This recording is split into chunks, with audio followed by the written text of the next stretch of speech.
আজি ৰাজ্যবাসীৰ বাবে লৈ আহিছোঁ কেইবাটাও গুৰুত্বপূৰ্ণ খবৰ। আজি হৈছে 17 ফেব্ৰুৱাৰী আৰু আজিৰ প্ৰথমটো গুৰুত্বপূৰ্ণ খবৰ হ'ল APCCৰ সভাপতি কোন হ'ব? অসম বিধানসভাৰ বিধায়ী দলৰ নেতা কোন হ'ব সেয়া সিদ্ধান্ত কোনে লয়? উজনি অসমৰ টিকেটো কোনে পাব থিৰাং কৰে আৰ কোম্পানীয়ে। মই APCC আৰত যোগদান কৰা নাছিলোঁ। APCCয়ে মোক পীড়াত বহিব ক'লেও বহিম, কিন্তু APCC আৰ নকৰোঁ। মই বুকু ফিন্দাই ৰাজহাৰ পোন কৰি কথা কোৱা মানুহ। কংগ্ৰেছ নেতৃত্বই টিভিৰ সন্মুখত মোক জ্যেষ্ঠ নেতা বুলি কয়, কিন্তু পিছফালে কয় হু ইজ ভূপেন বৰা। মুখ্যমন্ত্ৰীয়ে বিচাৰিলে মই বিজেপিত যোগদান কৰিম। কংগ্ৰেছৰ বহু নেতা মানসিক দ্বন্দ্বত ভুগিছে।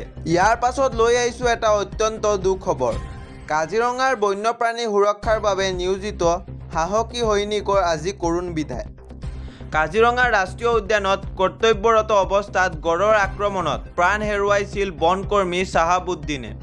আজি তেওঁ নশ্বৰ দেহ জুৰিয়াৰ শিমলুৱাটিত উপস্থিত হয়। তাৰ পিছতে হিয়া বগা পৰিৱেশৰ সৃষ্টি হৈছে। প্ৰিয়জনক হেৰুৱাই পৰিয়ালৰ লোকসকল শোকত ভাগি পৰিছে। কেৱল পৰিয়ালেই নহয়, এগৰাকী কৰ্তব্যপৰায়ণ আৰু সাহসী যুৱকক হেৰুৱাই সমগ্ৰ শিমলুৱাটিতে শোকৰ ছাঁ। গাঁৱৰ প্ৰতিগৰাকী লোকৰ চকু এতিয়া সেমেকা হৈ পৰিছে। প্ৰকৃতি আৰু বন্যপ্ৰাণী সুৰক্ষাৰ বাবে শ্বাহাবুদ্দিনে আগবঢ়োৱা এই ত্যাগক সকলোৱে শ্ৰদ্ধাৰে সোঁৱৰিছে। ইয়াৰ পাছত কৃষকসকলৰ বাবে আহি পৰিছে এটা অত্যন্ত সুখবৰ। PM কিষাণৰ 22 নং কিস্তিক লৈ আহি গ'ল বিগ আপডেট। ফেব্ৰুৱাৰী মাহৰ শেষৰ ফালে বা মাৰ্চ মাহৰ আৰম্ভণিতে লাভ কৰিব পাৰে ধন। আজিয়ে পৰীক্ষা কৰক PM কিষাণৰ অফিচিয়েল ৱেবছাইটত। দেশৰ কোটি কোটি কৃষকৰ অপেক্ষাৰত PM কিষাণৰ 22 নং কিস্তিৰ ধনৰ বাবে। ধন মুকলিৰ পূৰ্বে জানি লওক বহুকেইটা গুৰুত্বপূৰ্ণ নিয়ম, অন্যথা বঞ্চিত হ'ব পাৰে ধন লাভৰ পৰা। কৃষকৰ আধাৰ কাৰ্ডৰ সৈতে eKYC আপডেট বাধ্যতামূলক। PM কিষাণৰ পৰ্টেলৰ জৰিয়তে কৰিব পাৰিব eKYC আপডেট, অথবা আজিয়ে যাওক আপোনাৰ সমীপৰ CSC কেন্দ্ৰলৈ।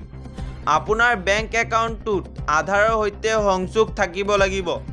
আপোনাৰ মাটিৰ তথ্য পৰ্টেলত সঠিকভাৱে অন্তৰ্ভুক্ত থাকিব লাগিব, তেতিয়াহে আপুনি লুকাই পইচা পাব। ফাৰ্মাৰ আইডিও বাধ্যতামূলক প্ৰতিগৰাকী কৃষকৰ বাবে। সকলো কৰাৰ পাছতে জানি লওক এইবাৰ আপুনি ধন পাব নে নাই। প্ৰথমে যাওক অফিচিয়েল ৱেবছাইটত pmkishan.gov.in লৈ। Know your statusত বিকল্পত ক্লিক কৰক। আপোনাৰ পঞ্জীয়ন নম্বৰ বা মোবাইল নম্বৰ দি তালিকাত চাব পাৰিব আপোনাৰ যোগ্যতা। ধন্যবাদ, আজিৰ বাবে ইমানেই। আপোনালোকক লগ পাইছোঁ আমি পৰৱৰ্তীটো ভিডিঅ'ত।